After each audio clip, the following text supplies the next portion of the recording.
วันออกว่าเลือน11มนในเฮอมินซึกมันเข้าปล่อยหมักเสือกลางเวียงนำตูเฮินเยลูก่อยจังน้ำวันที่6เดือนออกตุลาปี2025มื้อในวันเลือน11มนวันออกว่าย้ำกลาง7โมงครึ่งนั้นตับของสีซึกมันเอาเฮอมินตึกเข้าปล่อยหมักลงเสือตีกลางเวียงนำตูเส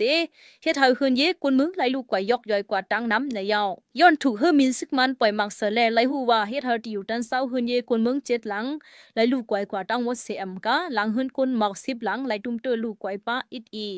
ยาวก็ไหลฮู้ว่าเม็ดเฮาก็1ไหลมาเจ็บอิดอ่อนไว้ย้อนซึกมันใกล้ปล่อยหมักลงเสือเสกุนมึงกำปะน้ำไหลอ่อนกันเงื่งไปกว่าหาสวนอยู่ไว้จอมอองตีลอดเพแลจอมบัดจ้องหมุนเจ้าเจมเมอร์เฮอมินขึ้นเตจ้ามาปล่อยหมักเสือนั้นยาวแลลองตุ้มเตอแต่อำปอมีในยาวนอกเลือนเสนั้นก็ย้ำกลางเน7:44มินิในกุ้ยหนังเก่าตั้งวิ่งสีปอในก็ยาเฮอมินซึกมันเขาปล่อยหมักลงเสือเทียงในเสดากุ้ยกาอองตีมันแล